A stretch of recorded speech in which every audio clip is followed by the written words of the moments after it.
ಸ್ನೇಹಿತರೆ, so madam ನೋಡಿದ್ರೆ ನಿಮಗೆ ಗೊತ್ತಾಗದೆ ಅರಗಿಣಿ ಸೀರಿಯಲ್. ಸೊ ಸೀರಿಯಲ್ ಅಲ್ಲಿ ಅವ್ರ ಪಾತ್ರವಂತೂ ಇನ್ನೂ ಈಗಲೂ ನೆನಪಿಸ್ಕೋಬಹುದು.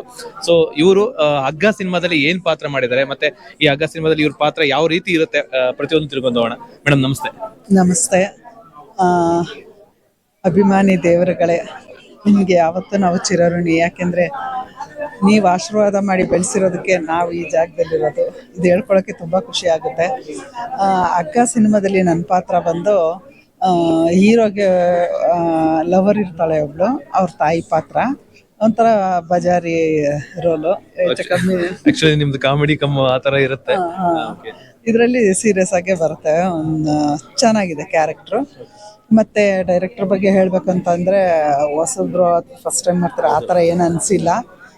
ತುಂಬ ಚೆನ್ನಾಗಿ ಸರಳವಾಗಿ ಶಾಂತವಾಗಿ ಕೆಲಸ ತೆಗಿತಿದ್ದವರು ಚೆನ್ನಾಗಿ ಮಾಡಿದ್ದಾರೆ. ಹಾಗೆ ಪ್ರೊಡ್ಯೂಸರ್ ಸಾರನ್ನು ಮೊದಲನೇ ಸಿನಿಮಾ ಅಂತ ಆಗಲಿ, ಆಮೇಲೆ ಎಲ್ಲೂ ಸುಮ್ಮನೆ ಹಿಡ್ತಾ ಆ ಥರ ಏನು ಮಾಡಿಲ್ಲ. ಏನು ಬೇಕೋ ಧಾರಾಳವಾಗಿ ಕೊಟ್ಟು ಒಳ್ಳೆ ಮೂವಿ ಮಾಡಿದ್ದಾರೆ. ತುಂಬ ಖುಷಿ ಆಗ್ತಿದೆ. ಒಳ್ಳೆ ಟೀಮು ಜೊತೆಗೆ. ಜನರು ದಯವಿಟ್ಟು ಥಿಯೇಟ್ರಿಗೆ ಬಂದು ನೋಡಿ. ಎಲ್ಲರಿಗೂ ಹೊಸಬ್ರು ಯಾರು ಅಂದರೆ ಅವರು ಮಾಡಿರೋ ಕೆಲಸಕ್ಕೆ, ಯಾಕಂದರೆ ಚೆನ್ನಾಗಿ ಮಾಡಿದ್ದಾರೆ ಅಂಥವ್ರಿಗೆ ಕೋಪ್ರೇಟ್ ಮಾಡಬೇಕು ನಾವು. ನಾನಂತೂ ಕನ್ನಡ ಸಿನಿಮಾಗಳು ಥಿಯೇಟ್ರಲ್ಲೇ ಬಂದು ನೋಡೋದು. ದಯವಿಟ್ಟು ನಿಮಗೂ ಒಂದು ಕಿವಿ ಮಾತು, ದಯವಿಟ್ಟು ಥಿಯೇಟ್ರಿಗೆ ಬಂದು ಸಿನಿಮಾ ನೋಡಿ. ನಮ್ಮ ಹೊಸಬ್ರಿಗೆ ಕನ್ನಡ ಸಿನಿಮಾನ ಆರೈಸಿ ಆಶೀರ್ವದಿಸಿ. Thank you madam. ಆಕ್ಚುಲಿ ಹೊಸ ಡೈರೆಕ್ಟರ್ ಆದ್ರೂ ಫಸ್ಟ್ ಟೈಮ್ ಡೈರೆಕ್ಷನ್ ಮಾಡ್ತಿರೋದು. ಸೊ ನೀವು ತುಂಬಾ ಸಿನಿಮಾಗಳಲ್ಲಿ ಆಕ್ಟ್ ಮಾಡಿದಿರಾ, ಮತ್ತೆ ಸೀರಿಯಲ್ಗಳಲ್ಲಿ ಆಕ್ಟ್ ಮಾಡಿದಿರಾ. ಸೊ ಈ ನಿರ್ದೇಶಕರು ನೋಡಿದಾಗ ನಿಮ್ಗೆ ಏನ್ ಅನಿಸ್ತು? ಅಂದ್ರೆ ನಿಮ್ಗೆ ಆಕ್ಟ್ ಮಾಡುವಾಗಲಾಗ್ಲಿ ಅಥವಾ ಇವ್ರು ಹೇಳೋ ರೀತಿಯಲ್ಲಾಗ್ಲಿ ಏನಾದ್ರು ಚೇಂಜಸ್ ಇತ್ತಾ, ಅಥವಾ ಅವ್ರು ಹೊಸಬ್ರ ತರ ಕಾಣಿಸ್ತಾ ಇದ್ರೆ ಅಥವಾ ತುಂಬಾ ಎಕ್ಸ್ಪೀರಿಯನ್ಸ್ ತರ ಬಿಹೇವ್ ಮಾಡ್ತಾ ಇದ್ದಾರೆ? ಒಂದು, ನಾನು ಕೆಲಸ ಮಾಡೋ ತನಕ ಯಾರನ್ನೂ ನಾನು ಜಡ್ಜ್ ಮಾಡೋಕ್ಕೆ ಹೋಗಲ್ಲ. ಮೈಂಡಲ್ಲಿ ಇಟ್ಕೊಂಡಿರಲ್ಲ ಹಳಬ್ರು ಹೊಸಬ್ರು ಅನ್ನೋದು. ಮತ್ತು ಜೊತೆಗೆ ಅವರು ಕೆಲಸ ಮಾಡುವಾಗ ನನಗೆಲ್ಲೂ ಆಗ ಅನ್ನಿಸ್ಲೇ ಇಲ್ಲ, ಫೀಲೇ ಆಗಲಿಲ್ಲ ಹೊಸಬ್ರು ಅಂತ. ಅಷ್ಟು ಚೆನ್ನಾಗೇ ಮಾತಾಡಿಕೊಂಡು ಟೀಮ್ನ ಯಾವ ರೀತಿ ಯಾರ ಹತ್ರ ಕೆಲಸ ತೆಗಿಬೇಕು ಅನ್ನೋದು ಚೆನ್ನಾಗಿ ಗೊತ್ತಿದೆ. ಚಿಕ್ಕ ವಯಸ್ಸಾದ್ರೂ ದೊಡ್ಡ ಅನುಭವ ಇರೋರ ಥರ ಕೆಲಸ ಮಾಡಿದ್ರು. ತುಂಬ ಖುಷಿ ಆಗಿದೆ. ಸೊ ಓವರಾಲ್ ಮೂವಿ ಬಗ್ಗೆ ಏನು ಹೇಳ್ತೀರಾ?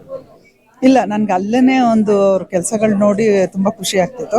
ಅದು ಇಲ್ಲಿ ಪ್ರೂವ್ ಆಗಿದೆ.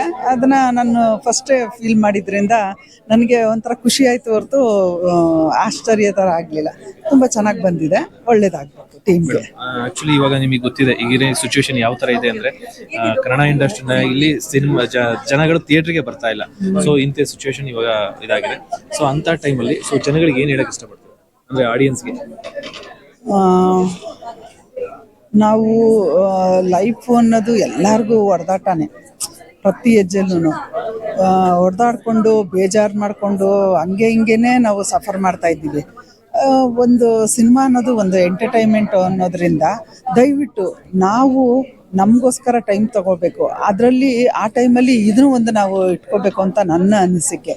ಸಿನಿಮಾಗಳನ್ನ ನೋಡಬೇಕು, ಒಳ್ಳೆಯದನ್ನು ಎಂಕರೇಜ್ ಮಾಡಿ ಅವರೂ ಖುಷಿ ಪಡಬೇಕು. ಅದು ಈ ಸಿನಿಮಾದಲ್ಲಿದೆ.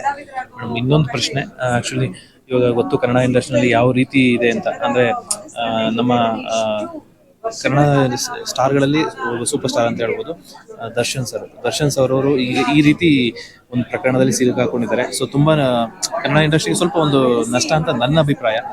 ಸೊ ಇದ್ರ ಬಗ್ಗೆ ನಿಮ್ಮ ಒಪಿನಿಯನ್ ಏನು? ಖಂಡಿತ ನಷ್ಟ ಸರ್. ಒಂದು, ನಮಗೆ ಏನು ವಿಷಯ ಗೊತ್ತಿಲ್ಲ. ನಾವು ಏನು ಬರ್ತಾ ಇದೆ ಟಿ ವಿಲಿ, ಏನು ಇದನ್ನೇ ಕೇಳ್ತಾ ಇದ್ದೀವಿ, ಇದನ್ನೇ ನೋಡ್ತಾ ಇದ್ದೀವಿ. ಜಡ್ಜ್ಮೆಂಟ್ ಮಾಡೋದಕ್ಕೂ ಆಗೋದಿಲ್ಲ ಅಂಥ ಒಂದು ಪರಿಸ್ಥಿತಿ. ನಮ್ಮ ಏನಾಗ್ತಿದೆ ಅಂತ ಗೊತ್ತಾಗ್ತಾ ಇಲ್ಲ. ಇದೊಂದು ವಿಷಯ ಅಂತ ಅಲ್ಲ, ತುಂಬ ವಿಷಯಗಳಲ್ಲಿ ತುಂಬಾ ಆ ಥರ ಕ್ರೈಮು ಬೇರೆ ಬೇರೆ ಥರ ಕೇಳ್ಪಡ್ತಾ ಇದ್ದೀವಿ. ತುಂಬ ಬೇಜಾರಾಗುತ್ತೆ. ವಿಷಯದ ಬಗ್ಗೆ ಮಾತಾಡೋದಕ್ಕೇ ತುಂಬ ಬೇಜಾರಾಗುತ್ತೆ. ನ್ಯಾಯ ಇರೋ ಕಡೆ ಒಂದು ಅನ್ಯಾಯ ಆಗಲ್ಲ ಅಂತ ಅಂದ್ಕೊಂಡಿದ್ದೀವಿ. ಎಲ್ಲಿ ಏನು ಅನ್ನೋದೇ ನಮಗೆ ಗೊತ್ತಿಲ್ಲದೆ ಇರೋದ್ರಿಂದ ನಾವೇನು ಹೇಳೋಕ್ಕಾಗಲ್ಲ. ಒಟ್ಟಾರೆ ನ್ಯಾಯ ಆಗಬೇಕಷ್ಟೇ. ಇಲ್ಲಿ ಯಾರು ಇದು ಅದು ಅಂತ ಏನೂ ಇದಿಲ್ಲ. ನಮ್ಮ ಸಿನಿಮಾ ಇದಕ್ಕೆ ಮಾತ್ರ ತುಂಬ ದೊಡ್ಡ ಆಘಾತ ಅಂತಲೇ ಹೇಳ್ಬೋದು. ನೀವೇನಾದ್ರೂ ಅವ್ರ ಜೊತೆ ಅಭಿನಯಿಸಿರೋ ಎಕ್ಸ್ಪೀರಿಯನ್ಸ್ ಅಥವಾ ಅವ್ರ ಜೊತೆ ಒಡನಾಡಿರೋಂಥದ್ದು, ಅವ್ರು ಹೇಗೆ ಬಿಹೇವ್ ಮಾಡ್ತಾ ಇದ್ರು ಕೋ ಆರ್ಟಿಸ್ಟ್ ಜೊತೆಗೆ, ಎಸ್ಪೆಷಲಿ ಸೆಟ್ ಅವ್ರ ಜೊತೆ ಹೇಗೆ ಬಿಹೇವ್ ಮಾಡ್ತಾ ಇದ್ರು, ಜೊತೆಲಿ ಕೊಲೀಗ್ಸ್ ಜೊತೆ ಹೇಗೆ ಬಿಹೇವ್ ಮಾಡ್ತಾ ಇದ್ರು ಅದ್ರ ಬಗ್ಗೆ ನಾವು ಹೇಳ್ಕೊಳ್ಳೋದು. ರೀಸೆಂಟಾಗಿ ಸ್ವಲ್ಪ ಮೂವಿ ಮಾಡಿಲ್ಲ. ವಿರಾಟ್, ಶಾಸ್ತ್ರಿ, ಸುಂಟ್ರಗಾಳಿ ಆ ಟೈಮಲ್ಲಿ ಮೂವಿ ಮಾಡಿದ್ದು. ಚೆನ್ನಾಗೇ ಇರ್ತಿತ್ತು. ಒಂದು ಮಾತಾಗಲಿ ಇದಾಗಲಿ ತುಂಬಾ ಇದಿದೆ. ನಮಗೆ ನಂಬಕ್ಕೆ ಆಗಲಿಲ್ಲ ಈ ಥರ ವಿಷಯ ಹಿಂಗೆ ಕೇಳ್ಪಟ್ಟಾಗ. ಏನೋ ಕನ್ಫ್ಯೂಸ್ ಆಗಿರ್ಬೋದು, ಇವತ್ತು ಇದಾಗ್ಬೋದು, ಕ್ಲಿಯರ್ ಆಗ್ಬೋದು, ನಾಳೆ ಕ್ಲಿಯರ್ ಆಗ್ಬೋದು ಅಂತ. ಬಟ್ ಅದೇನೋ ಒಂಥರ ಬಗೆಹರಿಯದೇ ಇರೋ ವಿಷಯ ಥರ ಆಗ್ತಿದೆ. ಅದು ಒಂದು ನಮಗೆ ನಂಬಕ್ಕಾಗದೇ ಇರುವಂಥ ವಿಷಯ. ಒಂಥರ ಏನು ಹೇಳೋಕ್ಕಾಗ್ತಾ ಇಲ್ಲ ಇವ್ರೆ. ನಾವು ತುಂಬ ಚೆನ್ನಾಗಿ ಟೀಮ್ ಇದರಲ್ಲೆಲ್ಲ ತುಂಬ ಚೆನ್ನಾಗಿ ಇದು ಮಾಡಿದ್ದಾರೆ. ಅಷ್ಟಿಲ್ಲ ಅಂದರೆ ಇಲ್ಲಿ ತನಕ ನಡ್ಕೊಂಬರೋಕ್ಕಾಗುತ್ತಾ? ತುಂಬಾ ಕಷ್ಟಪಟ್ಟಿದ್ದಾರೆ. ಏನಾಗಿದೆ ಅಂತ ಗೊತ್ತಾಗ್ತಾ ಇಲ್ಲ. Okay madam, thank you. ನಿಮಗೆ ಈ ಪ್ರಾಜೆಕ್ಟ್ಗೂ ಒಳ್ಳೆ ಆಲ್ ದ ಬೆಸ್ಟ್, ಮತ್ತೆ ಇನ್ನು ಮುಂದೆ ಒಳ್ಳೊಳ್ಳೆ ಪ್ರಾಜೆಕ್ಟ್ಗಳು ಸಿಗಲಿ. All the best. Thank you very much. ಅರಗಿಣಿ ಅಂತೂ ಈಗಲೂ ನಿಮ್ಮ ನೆನಪಲ್ಲಿ ಇರುತ್ತೆ. ಸೊ ಈಗ ನೋಡುವಂತ ವೀಕ್ಷಕರು ಅಷ್ಟೇ ನಿಮ್ಮನ್ನ ಅರಗಿಣಿಯಿಂದನೇ ಗುರುತಿಸೋದು ಜಾಸ್ತಿ. ಅದು ತುಂಬಾ ಸೀರಿಯಲ್ಗಳು ಮಾಡಿದ್ರೆ, ಬಟ್ ಅದೊಂದು ಇನ್ನೂ ತಲೆ ಒಳಗಿರುವಂತ ಒಂದು ನಿಜ. ನನಗೆ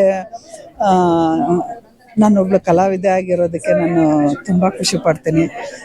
ಜೊತೆಗೆ ನನ್ನ ಯಾವುದಕ್ಕೂ ಒಂದೇ ಕ್ಯಾರೆಕ್ಟರ್ಗೆ ಒಂದೇ ಇದಕ್ಕೆ ಅಂತ ನಾನು ಫಿಕ್ಸ್ ಆಗಿಲ್ಲ. ನಾವು ಆ್ಯಕ್ಚುಲಿ ಯಾವತ್ತೂ ಕಲಾವಿದರು ಡಿಫ್ರೆಂಟಾಗಿ ಒಂದೊಂದು ಸರಿನೂ ಮಾಡಬೇಕು ಅನ್ನೋದು ಆಸೆ ಇರುತ್ತೆ. ಅದು ನನ್ನ ಜೀವನದಲ್ಲಿ ನೆರವೇರಿದೆ. ನನಗೆ ತುಂಬ ಖುಷಿ ಇದೆ. ಒಂದೊಂದು ಇದರಲ್ಲೂ ಒಂದೊಂದು ಥರ ಪಾತ್ರದಲ್ಲಿ ಕಾಣಿಸ್ಕೊಂಡಿದ್ದೀನಿ.